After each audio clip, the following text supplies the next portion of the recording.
স্বামীজির 163তম আজকে জন্মদিন।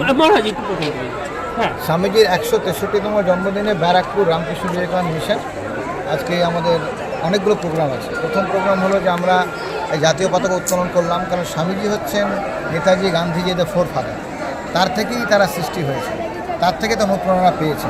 সুতরাং জাতীয় পতাকা উত্তোলন আমার মনে হয় 12ই জানুয়ারি সব জায়গায় করা দরকার, সেই জন্য আমরা করলাম, আমি বলে নিই।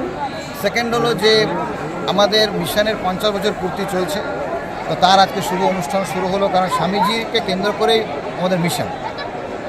পশ্চিমবঙ্গে 3টে মঠ কাজ করে রামকৃষ্ণ মিশন, হচ্ছে বেলুড়ে, দক্ষিণেশ্বর সারদা মঠ, আর এটা ব্যারাকপুর বিবেকানন্দ মঠ। বিবেকানন্দ মঠের মূল লক্ষ্য হলো স্বামীজির বাণীকে কাজে লাগানো, স্বামীজির বাণীকে কেন্দ্র করে ছাত্রছাত্রীদের তৈরি করা, সমাজের সেবা করা।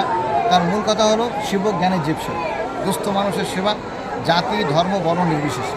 এরকম প্রায় 1200 স্টুডেন্ট আমাদের বিভিন্ন শাখায় পড়াশোনা করে ফ্রি অফ কস্ট, এবং কিছু প্রতিবন্ধী বালিকারাও পড়াশোনা করে। তো এইটা। আর থার্ড হলো যে আমরা স্টুডেন্টদের বলতে যে গেরুয়া পড়িয়ে যে তোমরা স্বামীজিকে অনুসরণ করো। তার কারণ ধরুন একজন মিলিটারি অফিসার পোশাকে থেকে তার একটা আলাদা শক্তি থাকে, সাধারণ পোশাকে শক্তি থাকে না।